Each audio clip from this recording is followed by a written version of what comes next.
नारायणं नमस्कृत्य नारायणं नमस्कृत्य नमस्कृत्य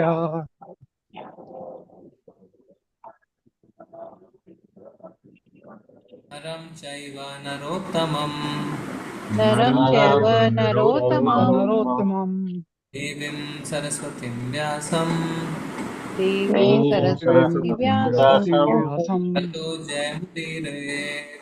ततो ततो जयमुदीरयेत्। जयमुदीरयेत्। अष्टप्रायेषु अभद्रेषु नष्टप्रायेषु नष्टप्रायेषु भद्रेषु अभद्रेषु नित्यं भागवत सेवया नित्यं भागवत सेवया सेवया भगवते उत्तमश्लोके भगवते ते उत्तमश्लोके श्लोके भक्तिर्भवति नैष्टिकी। भक्तिर्भवति भक्तिर्भवति नैष्टिकी। नैष्टिकी। श्रीमद्भागवतम स्कंद 2 अध्याय 1 श्लोक संख्या 23। श्रीशुक उवाच श्रीसुक उवाच जितासनो जितश्वासो जितासनो आसनो जितश्वासो जितश्वासो जितासनो जितश्वासो जितासनो जितश्वासो जितश्वासो जितसंगो जितेन्द्रियः जितसंगो जितेन्द्रियः जितसंगो जितेन्द्रियः जितसंगो जितेन्द्रियः जितेन्द्रिया मूले भगवतो रूपे स्थूले भगवतो भगवतो रूपे रूपे मूले भगवतो रूपे स्थूले भगवतो रूपे रूपे मना संधारयेद्यः न संधारये दिया ये मना दिया संधारयेद्या न संधारये संधारये दिया दिया जितासनो जित श्वासो जितासनो जितश्वासो संगो जितेन्द्रियः जितसंगो जितेन्द्रियः मूले भगवतो रूपे स्थूले भगवतो रूपे मना संधारयेद्या मन न संधारये संधारया दिया जितासनो जित श्वासो आसनो जित जितश्वासो श्वासो जित संगो जितेन्द्रियः जितसंगो जितेन्द्रिया भगवतो रूपे स्थूले स्थूले भगवतो भगवतो रूपे न संधारयेद्या न संधारये दिया। कौन पठन करना चाहते हैं? हरे कृष्णा प्रभु जी सादर प्रणाम। जीत सन जीत श्वास जीत संग जितेन्द्रिय स्थूले भगवते रूपे मन संधारये दिया। हरे कृष्ण प्रभु जी सादर प्रणाम। हरे कृष्णा प्रभु जी धन्यवाद प्रणाम। श्री सुकुवाच जितासनो जित श्वासो जित संगो जितेन्द्रिय स्थूले भगवतो रूपे मना संधार ए दिया। हरि बोल प्रभु जी। हरे कृष्ण धन्यवाद प्रणाम। हरे कृष्ण प्रभु जी। जीतासनो जीत श्वासो जीत संगो जितेन्द्रियः स्थूले भगवतो रूपे मन संधारयेद्धिया। हरे कृष्ण। हरे कृष्णा प्रभु जी। जितासनो जित श्वासो जित संघो जितेन्द्रियाः स्थूले भगवतो रूपे मना संधार्ये धिया। हरे कृष्ण प्रभु जी। हरे कृष्णा प्रभु जी। श्री शुक उवाच जिताशनो जितश्वासो जितसंगो जितेन्द्रियः स्थूले भगवतो रूपे मनः संधारयद्धिया। हरे कृष्ण। हरे कृष्णा प्रभु कृष्ण जी। श्री जी शुक उवाच जितासनो जितश्वासो जितसंगो जितेन्द्रियः स्थूले भगवतो रूपे मनः। हरे कृष्ण। हरे कृष्ण श्री शुक उवाच जितासनो जितश्वासो जितसंगो जितेन्द्रियः स्थूले भगवतो रूपे मनः संधारये धियः। हरे कृष्ण हरे प्रभु कृष्ण। जी। श्रीशुक उवाच जितासनो जितश्वासो जितसंगो जितेन्द्रियः स्थूलभगवतो रूपे मनसंधान ये धिया। हरे कृष्ण। हरे कृष्ण प्रभु जी। श्री शुक उवाच जितासनो जितश्वासो जितसंगो जितेन्द्रियः स्थूले भगवतो रूपे मनः साधार्ये धियः। हरे कृष्ण। जी हरे कृष्ण प्रभु जी। जीतासनो जीत श्वासो जीत संगो जितेन्द्रिय स्थूले भगवतो रूपे मन संधारिये दिया। हरे कृष्ण। धन्यवाद आप सभी का। तो अभी हम करेंगे शब्दार्थ। श्री शुक उवाचा, शिला सुखदेव गोस्वामी ने कहा, जीत आसनः संयमित आसन, जीत श्वासः संयमित श्वसन क्रिया, जीत संगः संयमित संगति, जीत इंद्रियः संयमित इंद्रियां, स्थूले स्थूल पदार्थ में, भगवतः श्री भगवान के रूपे स्वरूप में, मनः मन को, संधारियेत लगाए दिया बुद्धि से। अनुवाद और तात्पर्य श्रील प्रभुपाद जी के द्वारा। श्रील प्रभुपाद जी की जय। श्री सुखदेव गोस्वामी ने उत्तर दिया, मनुष्य को चाहिए कि आसन को नियंत्रित करे, यौगिक प्राणायाम द्वारा श्वसन क्रिया को नियमित करे और इस तरह मन तथा इंद्रियों को वश में करे। फिर बुद्धिपूर्वक मन को श्री भगवान की स्थूल शक्तियों यानी विराट रूप में लगाए। पीछे पीछे दोहराइए। श्री सुखदेव गोस्वामी ने उत्तर दिया, सुखदेव गोस्वामी ने उत्तर दिया, मनुष्य को चाहिए मनुष्य को चाहिए आसन को नियंत्रित करे, कि आसन को नियंत्रित करे, यौगिक प्राणायाम द्वारा यौगिक प्राणायाम द्वारा श्वसन क्रिया को नियमित करे श्वसन क्रिया को नियमित करे और इस तरह मन तथा इंद्रियों को वश में करे। और इस तरह मन तथा इंद्रियों को वश में करे। फिर बुद्धिपूर्वक मन को मन को श्री भगवान की स्थूल शक्तियों यानी विराट रूप में लगाए। श्री भगवान के स्थूल शक्तियां विराट रूप में लगाया। तात्पर्य हरे कृष्णा। हिमानी माता जी पढ़िए।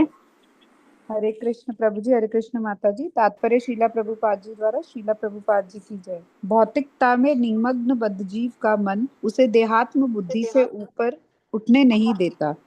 अतएव निपट भौतिकवादी के चरित्र को ढालने के लिए ध्यान की योग पद्धति, आसन और श्वसन क्रिया को नियंत्रित करने तथा मन को परमेश्वर में स्थिर करने की संस्तुति की गई है। जब तक ऐसे भौतिकवादी लोग भौतिकता में लिप्त मन को स्वच्छ नहीं बना लेते, तब तक उनके लिए आध्यात्मिक विचारों में मन को एकाग्र कर पाना असंभव है।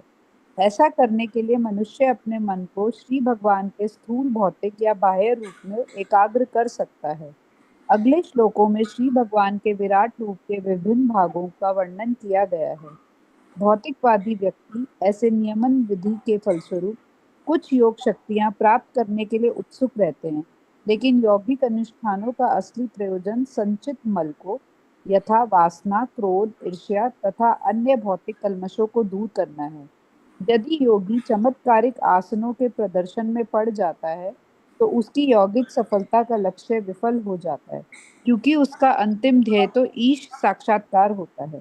अतएव उसके लिए भिन्न धारणा द्वारा अपने स्थूल भौतिकवादी मन को स्थिर करने और इस तरह श्री भगवान की शक्ति की अनुभूति करने की संस्तुति की जाती है। ज्यों ही ये शक्तियां अध्यात्म योग की नैमित्तिक अभिव्यक्तियां प्रतीत होने लगती हैं, वैसे ही मनुष्य स्वतः आगे बढ़ जाता है और क्रमशः उसके लिए पूर्ण अनुभूति की अवस्था प्राप्त कर पाना संभव हो जाता है। हरे कृष्ण। धन्यवाद। ओम अज्ञानतिमिरन्धस्य ज्ञानाञ्जनशलाकया चक्षुरुन्मिलितं येन तस्मै श्रीगुरुवे नमः। श्री चैतन्य मनोभीष्टं स्थापितं येन भूतले स्वयं रूपा कदा मह्यं ददाति स्वपदान्तिकम् वन्देऽहं श्रीगुरुं श्रीयुक्तपदकमलं श्रीगुरुं वैष्णवांश्च श्रीरूपं साग्रजातं सहगण रघुनाथान्वितान्तं सजीवम् साद्वैतं सावधूतं परिजनसहितं कृष्णचैतन्यदेवं श्रीराधा कृष्णपादान् सकल ललिता श्रीविशाखान्वितांश्च नमो विष्णुपादाय कृष्णपृष्ठाय भूतले श्रीमते भक्तिवेदान्त स्वामिनिति नामिने नमस्ते सारस्वते देवे गौरवाणी प्रसारिणे निर्विशेषाय शून्यवादी पाश्चात्यदेशकारिणे वाञ्छाकल्पतरुभ्यश्च कृपा सिन्धुव एव च पतितानां पावनेभ्यो वैष्णवेभ्यो नमो नमः। हे कृष्ण करुणा सिन्धु दीनबन्धु जगत्पते गोपेश गोपीकान्त तप्त कांचन गौरांगी श्री राधे वृंदावनेश्वरी वृषभानुसुते देवी प्रणमामि हरिप्रिये। जय हो श्री कृष्ण चैतन्य प्रभु नित्यानंद श्री अद्वैत गदाधर श्री प्रसादि गौर भक्तवृंद नमो महावदन्याय कृष्ण प्रेम प्रदाय कृष्णाय कृष्ण चैतन्य नामने श्री नमः। हरे कृष्णा कृष्णा कृष्णा हरे हरे हरे राम राम राम हरे हरे। श्रीशुक उवाच जितासनो जितश्वासो जितसङ्गो जितेन्द्रियः स्थूले भगवतो रूपे मनः संधारयेत् धिया। श्री सुखदेव गोस्वामी ने उत्तर दिया, मनुष्य को चाहिए कि आसन को नियंत्रित करे, यौगिक प्राणायाम द्वारा श्वसन क्रिया को नियमित करे और इस तरह मन तथा इंद्रियों को वश में करे। फिर बुद्धिपूर्वक मन को श्री भगवान की स्थूल शक्तियों विराट रूप में लगाए। तो कल एक प्रश्न पूछा था, किसने? परीक्षित महाराज ने। इसलिए कहा था राजोवाच। पिछले श्लोक में राजा ने कहा क्या कि सौभाग्यशाली राजा परीक्षित ने पूछा, हे ब्राह्मण कृपा करके विस्तार से यह बताएं कि मन को कहाँ और कैसे लगाया जाए, विस्तार करके। क्योंकि उसके पहले सुखदेव गोस्वामी ने कहा था कि स्मरण की इस विधि से तथा परमेश्वर के सर्वत्र कल्याण, व्यक्तिगत रूप से सर्वत्र दर्शन करने के अभ्यास में स्थिर होकर मनुष्य शीघ्र ही भगवान की भक्ति में सेवा को प्राप्त कर सकता है। यहाँ पे पूछ रहे हैं परीक्षित महाराज कि बताइए मन को कहाँ लगाएं और कैसे लगाएं और धारणा किस तरह स्थिर करें जिससे कि मन के मैल दूर हो सके। तो उसके उत्तर में सुखदेव गोस्वामी कह रहे हैं कि मनुष्य को आसन लगाना चाहिए, फिर उसके बाद अपनी सांस को प्राणायाम के माध्यम से कंट्रोल करना चाहिए, फिर मन और इंद्रियों को वश में करना चाहिए और ऐसा करने के बाद बुद्धिपूर्वक मन को भगवान के विराट रूप में लगा देना चाहिए। तो ये अष्टांग योग प्रक्रिया के बारे में श्री सुखदेव गोस्वामी बता रहे हैं। यम, नियम, आसन, प्राणायाम, प्रत्याहार, धारणा, ध्यान, समाधि।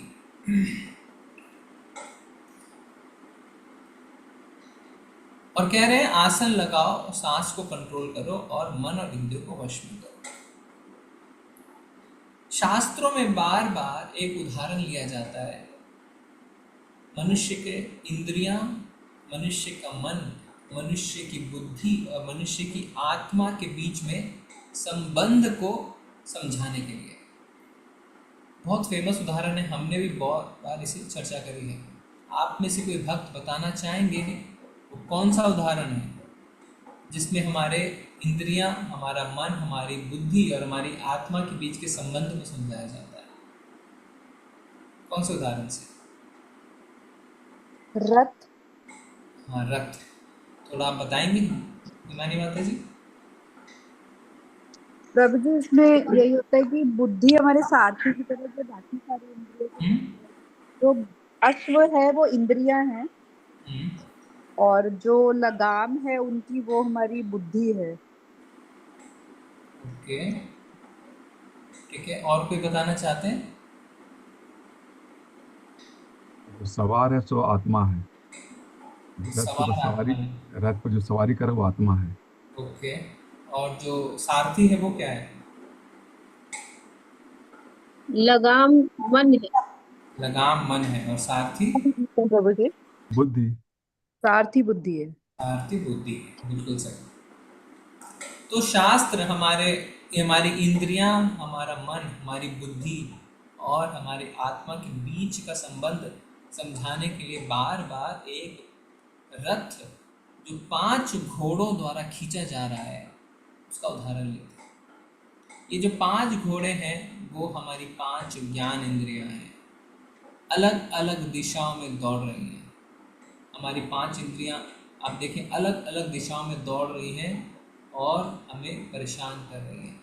आँख को अच्छा देखना है, कान को अच्छा सुनना है, जीभा को अच्छा चखना है, त्वचा को अच्छा सुनना है, छूना है, नाक को अच्छा सूंघना है, अलग अलग दिशा में भाग रहे हैं। पर इन 5 घोड़ों के मुख पर लगाम बंधा है। वो लगाम किसका है? हमारे मन का। हम अपने मन से अपनी इंद्रियों को वश में कर सकते हैं। मन से, अपनी माइंड से हम अपनी इंद्रियों को वश में कर सकते हैं। जैसे आपका पेट खराब है और आप सड़क पे चलते हुए गोलगप्पे देख लेते हैं, इंद्रियां उधर दौड़ती हैं गोलगप्पे खा लो, पर मन कहता है नहीं, अभी कंट्रोल करो, अभी पेट खराब है।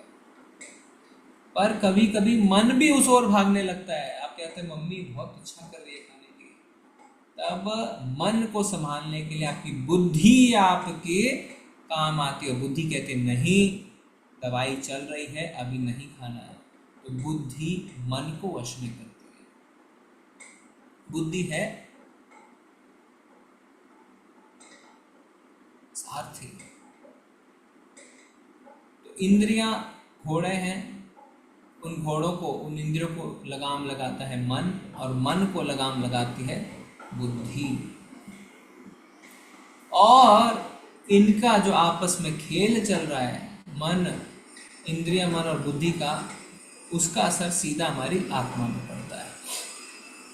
क्योंकि कभी कभी इंद्रियां इतनी प्रबल हो जाती है कि मन के साथ साथ बुद्धि को भी पछाड़ देती है, बुद्धि भी फेल हो जाती है। इसीलिए तो गलत काम होते हैं, इसीलिए तो हम बार बार जन्म मृत्यु के चक्र में फंसे हैं, क्योंकि हम अपनी इंद्र तृप्ति में इतने लीन हो जाते हैं कि बुद्धि भी हमारी फेल हो जाती है। और बुद्धि फेल होने का प्रथम कारण है अज्ञानता। इंटेलिजेंस फेल होने का कारण है अज्ञानता। You are as intelligent as the knowledge you have. कोई बुद्धिमान है, उतना ही बुद्धिमान है ना जितना उसको पता है। अगर आपको पता ही नहीं है ये गलत है, तो आप कैसे इंटेलिजेंस यूज करेंगे? आपको कोई बताने वाला तो होना चाहिए गलत है। 4 नियमों का जो हम पालन करते हैं, आपको अगर पता ही नहीं है कि मुझे जुआ नहीं खेलना है, आपको अगर पता ही नहीं है कि मुझे सिर्फ भगवान को चढ़ा हुआ प्रसाद खाना है, अगर आपको पता ही नहीं है कि मुझे नशा नहीं करना है, मुझे अवैध संबंध नहीं रखना है, तो आपकी इंटेलिजेंस काम कैसे करेगी? आप देखेंगे अरे तो बड़ा नॉर्मल है, जैसे बाहर कसिनो जाना बड़ा नॉर्मल है, तो आप बोलेंगे कुछ रॉन्ग नहीं, there is nothing wrong in it. बाहर सारे लोग नॉनवेज खाते हैं, there is nothing wrong in it. घर में सारे फैमिली मेंबर्स एक साथ मिलकर दारू पीते हैं, there is nothing wrong in it. तो जिन चीज़ों को आप देख रहे हैं बचपन से होते हुए, उन चीज़ों को आप गलत ही नहीं मानते हैं, तो इंटेलिजेंस भी काम नहीं करती, क्योंकि इंटेलिजेंस के हिसाब से उचित सही है। तो इंटेलिजेंस की लिमिटेशन है नॉलेज, ज्ञान। इसीलिए शास्त्र हमें ज्ञान रूपी तलवार प्रदान करते हैं, जिससे हमारी बुद्धि शार्पन होती है, शार्प हो जाती है। अच्छा ये गलत है, ये नहीं करनी है। पाप जो हम करते हैं उसका सबसे बड़ा कारण है अज्ञानता। लोगों को पता ही नहीं है, नहीं करना है। पर दुर्भाग्य की बात यह है कि जो चीज़ पता नहीं है पर आपने पाप कर दिया, सजा तो मिलेगी।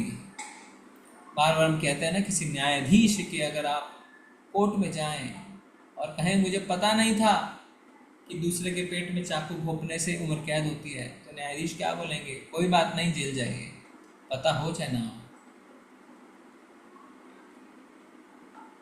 तो मुझे पता नहीं था कि 2 बार शादी करने से जेल हो सकती है, कोई बात नहीं, जेल जाइए। तो ignorance is not an excuse. ना पता होना कोई एक्सक्यूज, कोई कारण नहीं है, सजा तो मिलेगी। इसीलिए आवश्यक है कि हम इंद्रियों को, मन को, बुद्धि को संतुलित करते हुए उन्हें वश में करें। इसके लिए ज्ञान रूपी तलवार का इस्तेमाल करना। कई बार नहीं, अक्सर ही आप देखेंगे, हम जिस भौतिक जगत में भी हैं, जिस युग में हैं, लोग कहते हैं सीइंग इज बिलीविंग। देखेंगे तो विश्वास करेंगे, बिना देखे विश्वास नहीं करेंगे। इसीलिए कहते हैं ना आई विटनेस। किसी भी देश का कानून अगर किसी को सजा देता है तो सबसे बड़ा जो उसका प्लस पॉइंट होता है या उसके फेवर में काम करता है वो होता है आई विटनेस। देखा है क्या किसी ने? और अगर किसी ने देखा है और वो कोर्ट में आके गवाही दे देता है तो उसको सजा हो जाती है। पर शास्त्र में अच्छी तरह से लिखा हुआ है कि हमारी इंद्रियां जो हैं उनके अंदर कमियां हैं। जो जादूगर होते हैं, मजिशियंस होते हैं, वो क्या करते हैं? वो हमारे देखने की, सुनने की, सूंघने की क्षमता की जो कमियां हैं उसी को तो फायदा उठा के जादू दिखाते हैं। कई बार भूल भी हो जाती है हमसे,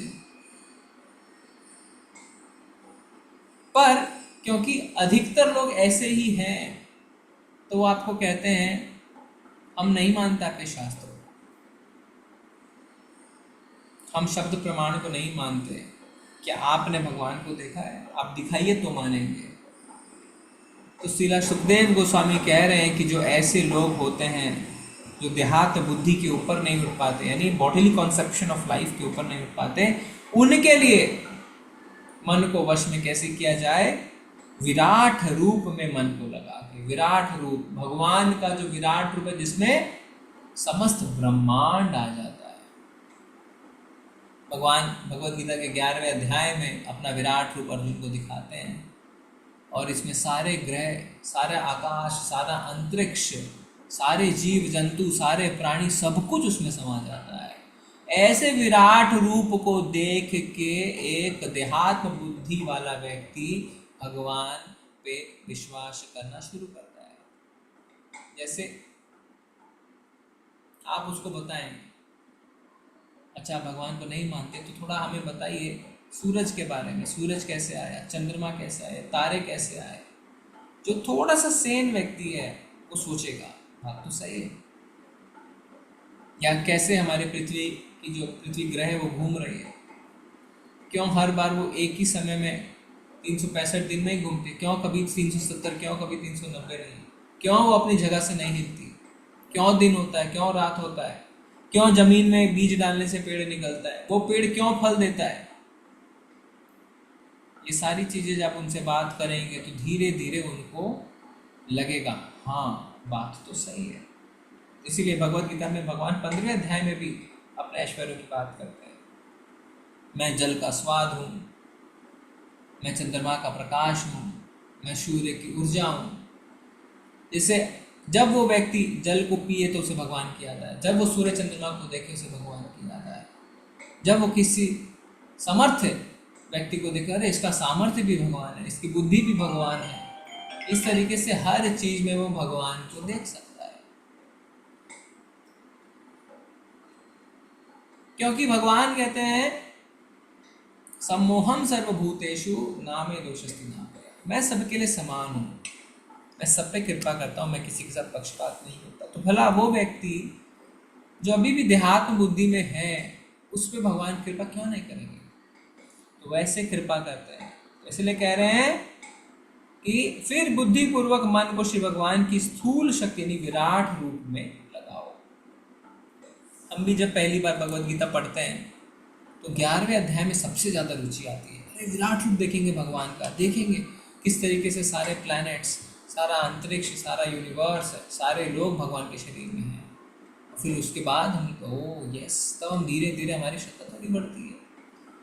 पर वास्तव में प्रभुपाद जी 11वें अध्याय के कई तात्पर्य में बताते हैं कि जो भक्त होते हैं उनको भगवान के विराट रूप में कोई इंटरेस्ट नहीं, कोई दिलचस्पी नहीं है। उनको दिलचस्पी होती है भगवान के श्याम सुंदर रूप में, दो भुजाओं वाले। आप किसी मित्र के साथ हैं, किसी दोस्त के साथ हैं, उसके दफ्तर में जाते हैं, घुसते हैं, सूटेड बूटेड है, उसको 10 लोग सलाम कर रहे हैं, वो अपने बड़े सारे ऑफिस में आलिशान तरीके से बैठा है, बड़ी गाड़ी से उतर रहा है, वो ऐश्वर्य रूप में आप दोस्ती नहीं निभा सकते हैं। और यही बिल्कुल नॉर्मल जीन्स टी शर्ट में आपके कंधे पे हाथ रख के सड़क के किनारे खड़े होकर आपसे बात कर रहा है, तब आपकी दोस्ती में प्रगाढ़ता आती है। ऐश्वर्य रूप में भगवान भक्त और भगवान के बीच का संबंध अच्छा नहीं है। भक्त जो है भगवान को ऐश्वर्य रूप में पसंद नहीं करता, वो तो उन्हें श्याम सुंदर रूप में देखना पसंद करता है। पर जो व्यक्ति देहात्म बुद्धि में लिप्त है उसके लिए ये विराट रूप भगवान दिखाते हैं। और लक्ष्य क्या है? लक्ष्य है मन को स्वच्छ करना। देखिए बार बार हम देख रहे हैं एक ही बात कही जा रही है, मन को स्वच्छ करो, मन को स्वच्छ करो, मन में जो संचित मल है उसको खत्म करो। तो एक प्रश्न उठता है, और ये प्रश्न परम पूज्य जयपताका गुरु महाराज से किसी ने पूछा कि गुरु महाराज क्या इस्कॉन और कृष्णा भावना भावित संघ का लक्ष्य, क्या भक्ति का लक्ष्य सिर्फ मन को स्वच्छ करना है? ये जो मूवमेंट है प्रभुपाद जी का, इसका क्या लक्ष्य मन के संचित मल को खत्म करना, यही लक्ष्य है? तो गुरु महाराज ने क्या जवाब दिया? आप सबको क्या लगता है गुरु महाराज ने क्या जवाब दिया कि क्या इस मूवमेंट का लक्ष्य है मन को स्वच्छ करना? बताइए आप सब अनम्यूट करके, क्या इस आंदोलन का, इस्कॉन का लक्ष्य है मन के संचित मल को खत्म करना, मन को स्वच्छ करना? प्रशिक्षण देना कि कैसे मन को काबू में कर सकते हैं।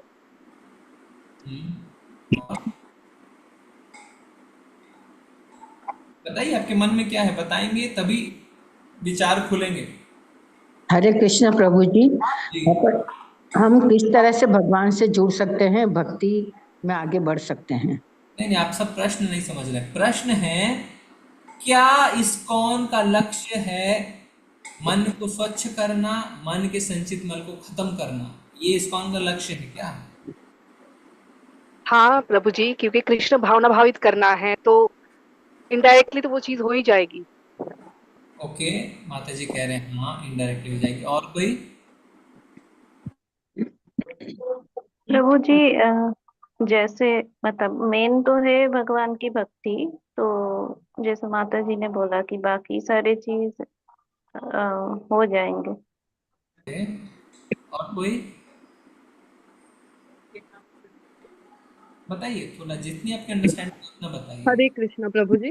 जी, जब हम यहाँ कार्य कर रहे हैं कि कृष्ण को केंद्र में रखकर, तो अपने मन मतलब अपनी इंद्रियों के लिए इम्पोर्टेंस नहीं है, तो कृष्ण की प्रसन्नता के लिए कार्य करें तो अल्टीमेटली मन के ऊपर ही कार्य होता है। हरे कृष्ण। ओके प्रभु जी, ये मन का जो मैल है वो तभी स्वच्छ होगा अपने को कृष्ण के भक्ति कार्यों में, मतलब कृष्ण की सेवा में लगाएंगे, कृष्ण के प्रसन्नता के जब काम करेंगे तभी मन स्वच्छ होगा। जी ठीक है, धन्यवाद आप सभी का। तो गुरु महाराज को जब ये प्रश्न पूछा गया कि क्या इस्कॉन का लक्ष्य है मन के संचित मल को खत्म करना, तो उन्होंने कहा नहीं, इस्कॉन का लक्ष्य ये नहीं है। इस्कॉन का लक्ष्य है भगवान की प्रेमा भक्ति प्राप्त करना,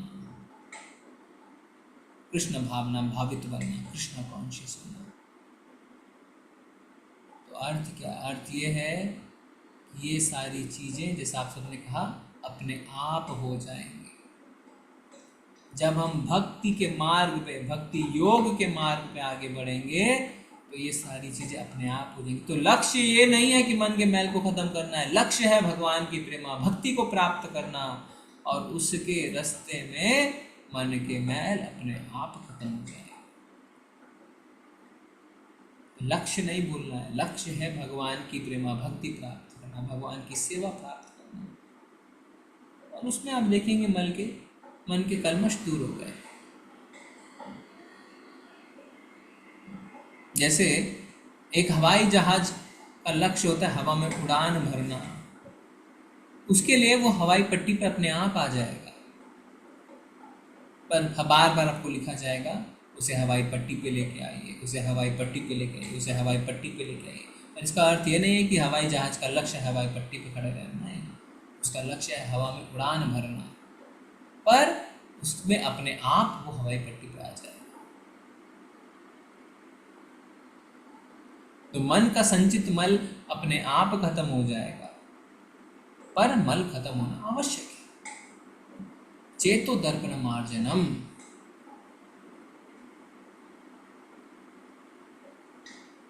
और वास्तव में अगर आप देखें तो हमारे जन्म जन्मांतर की जो ये जन्म मृत्यु का बंदिश है वो है इसी के कारण, क्योंकि हमारे मन में कलमश जमे हुए हैं, और कोई दूसरा कारण नहीं है।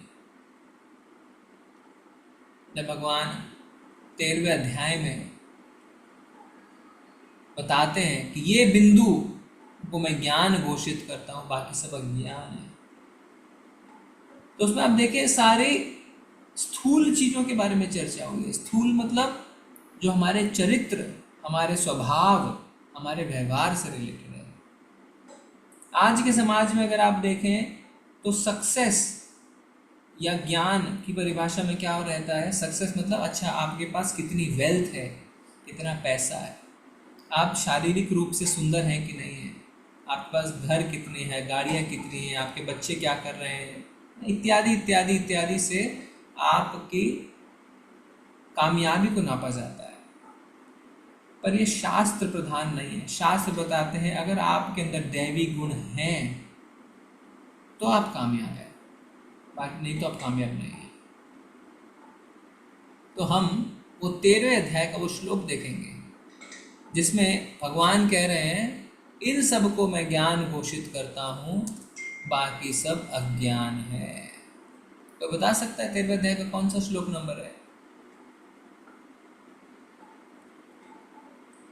नहीं पता है? चलिए स्क्रीन पे देखिए। कोई पढ़ना चाहता है इन श्लोकों को? कौन डिसाइड करेंगे? हरे कृष्णा हैंड रेस करिए श्लोक को। आप पढ़िए माता जी। हरे कृष्ण। हरे कृष्ण प्रभु जी। अमानित्वम् अदम्भित्वम् अहिंसा क्षान्तिरार्जवम् आचार्योपासनं शौचं स्थैर्यम् आत्मविनिग्रहः इन्द्रियार्थेषु वैराग्यम् अनहङ्कार एव च जन्म मृत्यु जरा व्याधि दुःखदोषानुदर्शनम् आसक्तिर्नविसंस्वङ्गः पुत्रदार गृहादिषु नित्यं च नित्यं च समचित्तत्वम् इष्टनिष्टोपपत्तिषु मयि चानन्ययोगेन भक्तिर्यव्यभिचारिणी विविक्तदेशसेवित्वं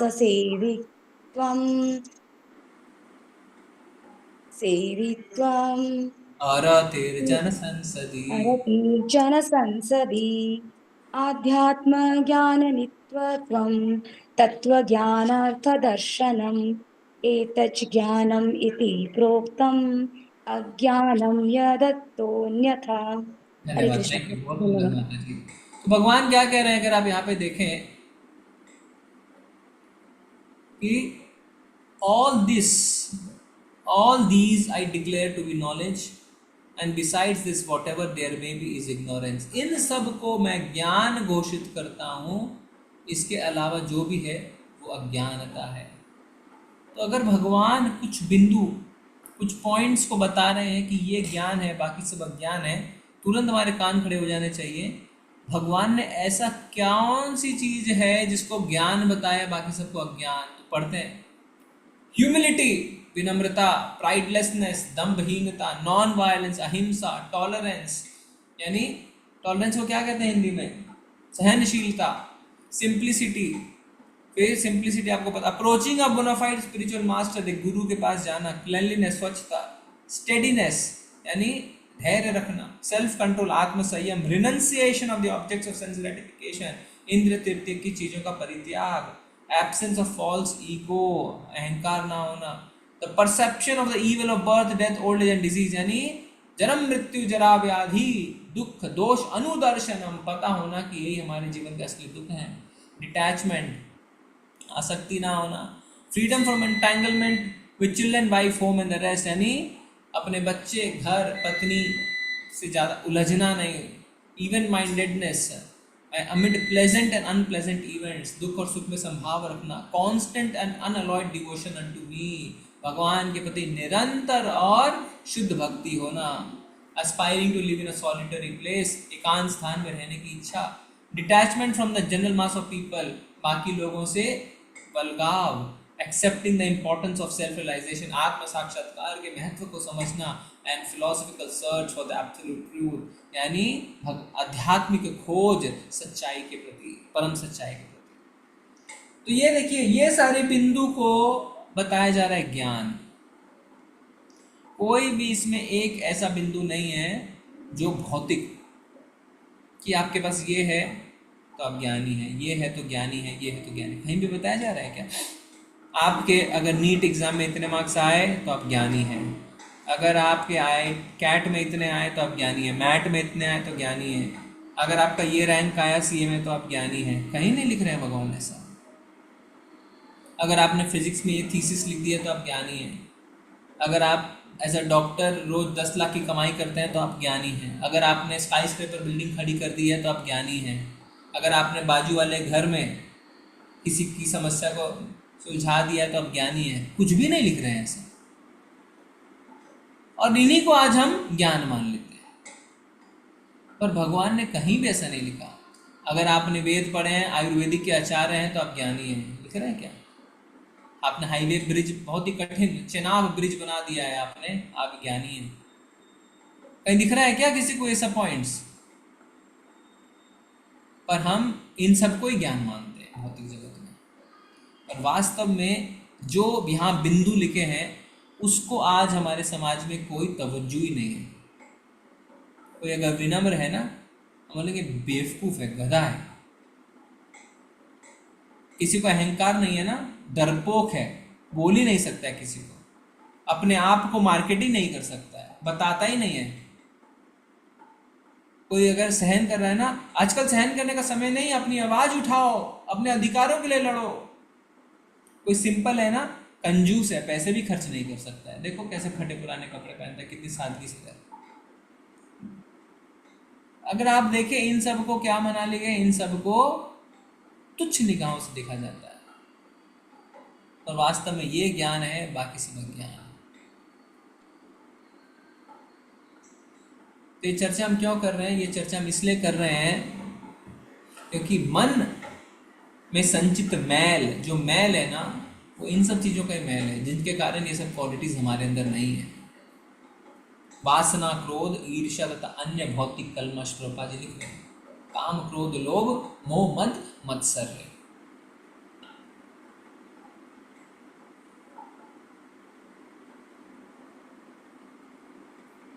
पर इन सब चीज को आजकल के समाज में बुरा माना ही नहीं जाता। आदि को भेज रही हूँ, आदि को भेजे, जा आदि जल्दी जाके। इन सबको आज बुरा माना ही नहीं जाता है, पर वास्तव में यही हमारे कलमश हैं।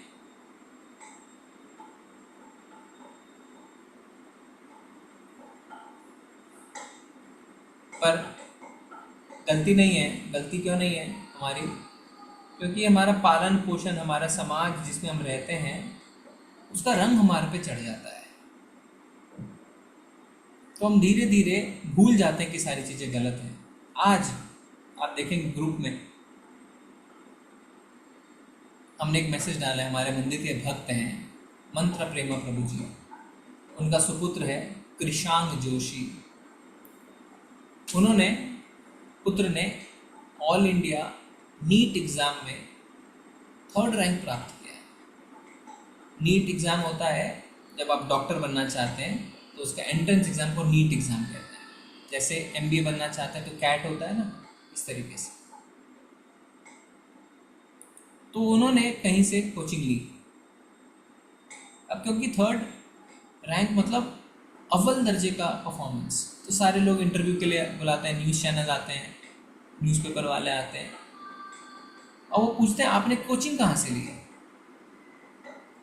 तो प्रभु जी बता रहे थे कि रिजल्ट निकलने के 2 दिन पहले से ही एक अलग कोचिंग वाले ने उनको फ़ोन करना शुरू कर दिया और कहा कि आपके बेटे का जब रैंक आ जाएगा, क्योंकि उनको पता है उनका रैंक आएगा, है ना, मॉक टेस्ट वगैरह में पता चल जाता है, तो उनसे कहिए कि आपने हमारे इंस्टीट्यूट से कोचिंग ली है, उसके लिए हम आपको 50 लाख रुपए देंगे।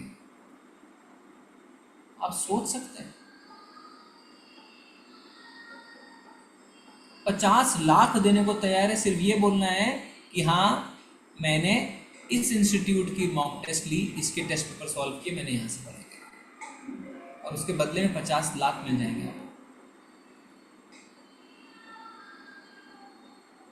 काम क्रोध लोभ मोह मद मत्सर। अब आपको समझ में आ रही है चीजें? अपने आप को उस जगह पे डाल के देखिए, हो सकता है हम में से आधे लोग उस 50 लाख को स्वीकार कर लेंगे। ऑनेस्टली बताइए, करेंगे क्या? हाथ उठाइए या हाँ नाम में जवाब दीजिए। अगर आपके पास ये ऑफर आता है, ऑनेस्टली बताइए, 50 लाख की अमाउंट, आपका बच्चा टॉप करता है, आपको बोला जाता है कि आप दूसरे इंस्टीट्यूट का नाम लीजिए, हाँ या ना? कर सकते हैं ना? प्रलोभन आ जाएगा मन में कि लोभ नहीं आएगा? आ जाएगा प्रभु जी, मौका आ नहीं जाएगा। आना चाहिए प्रभु जी। नहीं आना प्रभु नहीं जी आज चाहिए। के डेट, हाँ प्रभु जी आज के डेट में नहीं आएगा। आ जाएगा अभी प्रभु जी। हम लोग भक्ति में जुड़े हैं इसलिए नहीं आएगा। ऑफ कोर्स आएगा। आ जाएगा प्रभु जी। प्रभु जी जैसा आप बताए, मतलब अगर लोभ, मतलब अगर नहीं लेता है पैसा तो ये समाज दुनिया क्या कहेगा, तुम एक नंबर के बेवकूफ निकले, बेवकूफ है, गधे हैं। क्या करना था? एक ही लाइन तो बोलना था, कौन सा दिक्कत है? बस। देखिए आप, काम क्रोध लोभ मोह मद मत्सर्य, ये नॉर्मल बन गया है। मतलब उस व्यक्ति को इतनी भी शर्म नहीं है कि वो एक 16, 17, 18 साल के लड़के को इस तरीके से एक्सप्लॉइट कर रहा है कि उसको बोला जा रहा है कि आप बोल दीजिए मेरे पास पढ़े हैं। शर्म नहीं है। ऑडेसिटी देखिए उसकी कि एक 16 साल के लड़के को अप्रोच करके, 18 साल के लड़के को अप्रोच करके कि 50 लाख रुपए देंगे, आप ये बोल दीजिए आप मेरे इंस्टीट्यूट से पढ़े। काम क्रोध लोभ मोह मद मत्सर्य में कितना समाज डूब चुका है कि आप ये ऑफर भी रख रहे हैं किसी के ऊपर, तो आपको शर्म नहीं है। कितना हम घिर चुके हैं। आप देखिए, मैंने आपको एक छोटा सा प्रैक्टिकल एग्जाम्पल दिया है, ऐसे कई एग्जाम्पल रोज हमारे जीवन में होते हैं, रोज, डेली। पर चूंकि वो हमारी आदतों का हिस्सा बन गए हैं, हमें एहसास ही नहीं होता है कि हम क्या कर रहे हैं। एहसास ही नहीं होता। क्यों? समाज का संग, भक्तों का संग है नहीं। इसीलिए श्री रूप गोस्वामी, हम सब रूपानुगा हैं, हम रूप गोस्वामी के पद चिन्हों पर चलने की कोशिश कर रहे हैं। उन्होंने उपदेश अमृत में 2 बार कहा है। क्या कहा है 2 बार? कोई बताएंगे कौन से 2 श्लोक हैं जिसमें एसोसिएशन, भक्तों के संग के बारे में कहा गया है? बताइए कौन से 2 श्लोक हैं? भक्ति बढ़ने के, भक्ति कम होने के, कौन से 2 श्लोक हैं? किसी को नहीं पता? 6 चीजें जिससे भक्ति बढ़ती है, 6 चीजें से भक्ति कम होती है। बताइए अमृत प्रभु, बताइए। प्रभु जी, प्रभु जी पहली बात है जिससे भक्ति मतलब विनाश हो जाती है, अत्यारस्य प्रयाश्च प्रजल्प नियमाग्रह जनसंगश्च लौल्यम च सर्वभक्ति भक्ति विनश्यति। जनसंगश्च यानी नॉन डिवोटी, जो अभक्त हैं, उनका संग करना। और दूसरा बताइए, हाँ राखी माता जी आप बताइए। ये तो हुआ भक्ति कम होने की, भक्ति बढ़ने का क्या है? कौन बताएंगे?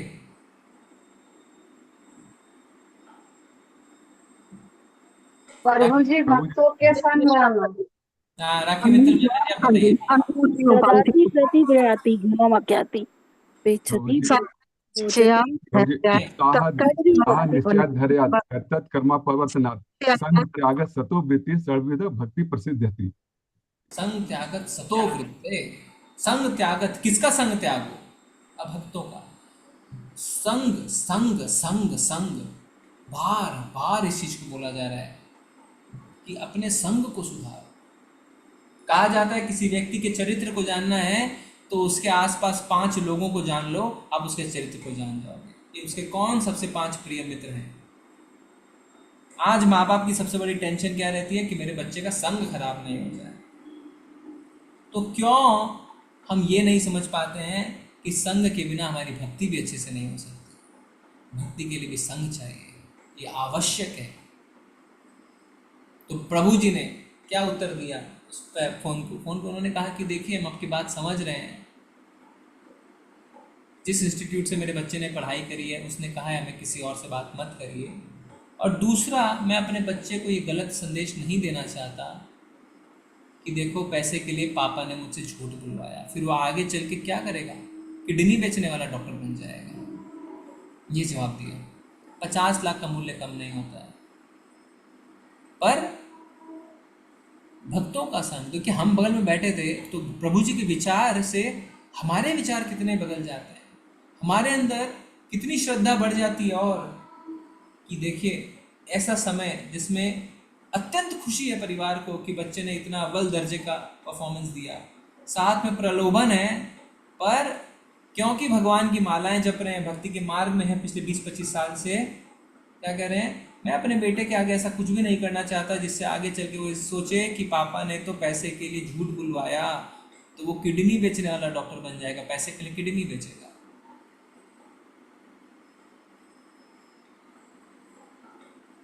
है ना? तो संग, आप किसका संग कर रहे हैं वैसे आप बन जाएंगे।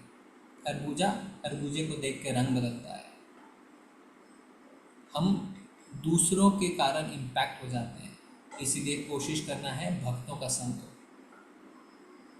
अब प्रभुपाद जी ने बहुत ही सुंदर एक डेफिनेशन दी है साधु संग की, जो हमने पहले भी देखा था।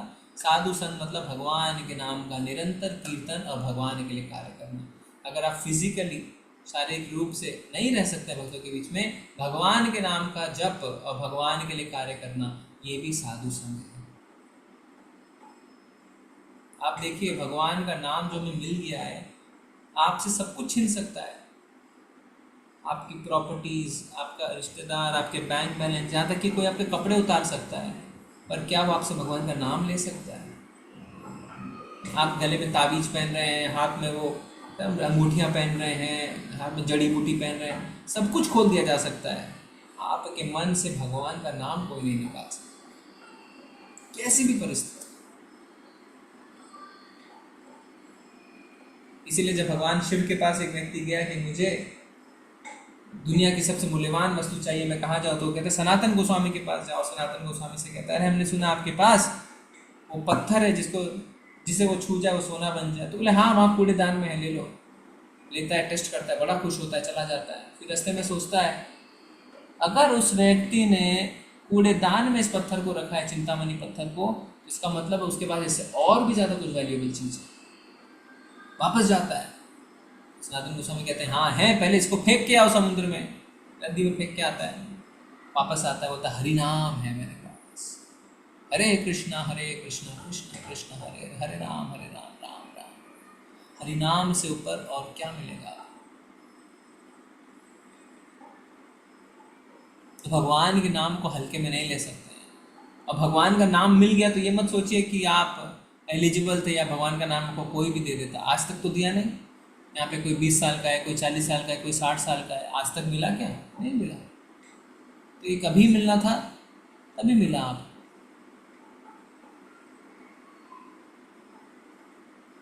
तो इस चिंतामणि को मत छोड़िए, और इस चिंतामणि से हमारे सारे कलमश भी दूर हो जाएंगे, और एक दिन ऐसा जरूर आएगा कि भगवान और वैष्णव और भक्तों की कृपा से हमें भगवत प्रेम की भी प्राप्ति हो। ठीक है, तो सब मिलके बोलेंगे हरे कृष्णा कृष्णा कृष्ण कृष्ण हरे हरे हरे हरे हरे हरे हरे हरे राम राम हरे हरे हरे राम हरे राम हरे हरे हरे हरे राम राम हरे हरे कृष्णा कृष्णा कृष्ण हरे कृष्णा कृष्ण हरे हरे हरे हरे हरे हरे हरे राम राम हरे हरे राम हरे राम राम राम राम राम हरे हरे हरे हरे हरे कृष्णा कृष्ण कृष्ण कृष्णा कृष्ण कृष्णा हरे हरे कृष्णा हरे हरे हरे हरे हरे राम राम राम हरे राम हरे हरे हरे धन्यवाद आप सभी का बहुत बहुत। हरे कृष्णा हम कल हरे दूसरे श्लोक हरे करेंगे। कृष्णा हरे हरे कृष्णा प्रभु कृष्णा जी प्रभु सादर जी प्रणाम। सादर प्रणाम। हरे कृष्ण प्रभु जी दंडवत प्रणाम। हरे कृष्ण प्रभु जी दंडवत प्रणाम। नाम सभी को, किसी का कोई प्रश्न है, किसी को कुछ और ऐड करना है? किसी का कोई प्रश्न नहीं है? हाँ, सरिता माता जी कुछ आप बताना चाहते हैं अपने तरफ से?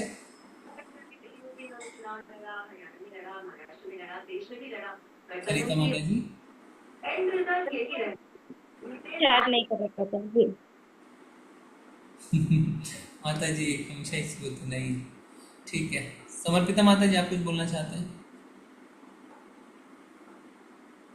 नहीं प्रभु जी। ठीक है, चौहान माता जी कुछ कहना चाह रहे हैं? हरे कृष्णा। हरे कृष्ण प्रभु जी सादर प्रणाम। जी माता जी। प्रभु जी जैसे कि अभी आपने बताया 6 कारण भक्ति कम होने के, तो मुझे सारे तो नहीं पता, बस एक दो मुझे पता था। तो एक बार कहीं चर्चा चल रही थी तो मैंने ये बताया कि भक्तों का संग नहीं करना और ज्यादा जरूरत से ज्यादा हंसी मजाक नहीं करना। तो मतलब ऐसे जो मुझे पता था मैंने बोला, तो उन्होंने ये बोला कि पहले आप ये बताओ कि कौन से शास्त्र में लिखा है ये। तो मुझे आपसे यही जानना था कि अगर कोई ऐसा क्वेश्चन करे तो उसको क्या आंसर दें। जी, तो अभी हम माता जी को बोल रहे हैं, आप हमारा जो ग्रुप है डेली 7 PM उसमें माता जी डाल देंगे श्लोक। ये है उपदेशामृत बोलते हैं, नेक्टर ऑफ इंस्ट्रक्शन। ये शिला रूप गोस्वामी द्वारा लिखित है, जिसमें लिखा हुआ है कि इन 6 चीज़ों से हमारी भक्ति कम हो जाती है। अत्याहारा प्रयासश्च प्रजल्पनियमाग्रहः जनसंगश्च लौल्यं च षड्भिर्भक्तिर् विनश्यति। अत्य आहार लगता है खाने को लेके बात हो रही है, पर अत्याहार में और भी सारी चीज़ें आ जाती हैं। तो ऐसा करिए माता जी, वो जो पेज है 2-3 पन्ने जो है इससे उन 2 परपोर्ट्स के साथ उसको आप डाल दीजिए। ठीक है जी जी जी, धन्यवाद आप सभी का। और कोई प्रश्न है? कल्पना माता जी हरे कृष्ण। हरे कृष्णा प्रभु जी। प्रभु जी आपने बोला काम, क्रोध, लोभ, मोह, मद, मत्सर। तो ये मद और मत्सर की कैटेगरी में क्या आता है? जी बहुत अच्छा क्वेश्चन। कोई बताएंगे क्या है मद और मत्सर? पंडित जी हमारे सारे इतने लोग। काम माता जी समझ गए, क्रोध समझ गए, लोभ समझ गए, मोह समझ गए, मद और मत्सर क्या होता है कोई बताइए? मतलब प्रभु जी अभिमान। और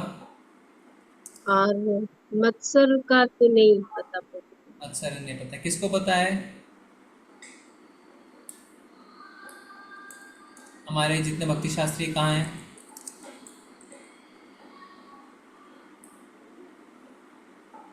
समर्पिता माता मुझे जी। मत्सर्य का मतलब है ईर्षा। मत्सर का मतलब है ईर्षा। ओके, और कौन बताएंगे?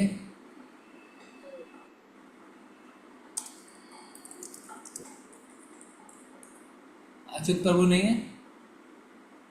नहीं। ठीक है, तो माता जी ने जैसे बताया सही बता रहे हैं। मत्सर का अर्थ होता है जेलसी।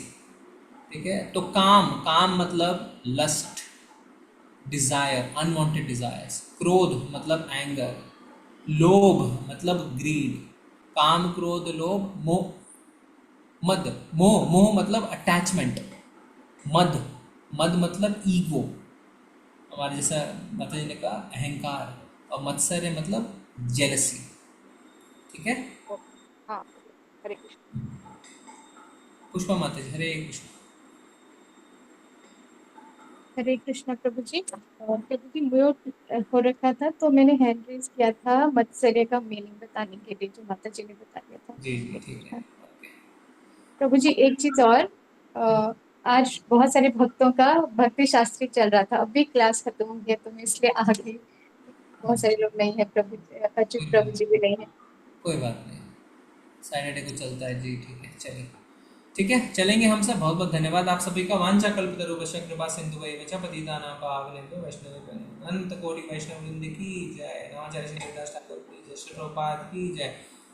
ग्रंथराज श्रीमद् भागवतम की जय। हरे कृष्णा कृष्णा कृष्णा हरे हरे, हरे राम हरे राम हरे हरे राम कृष्ण हरे कृष्ण हरे कृष्ण हरे कृष्णा प्रभु जी। हरे कृष्ण।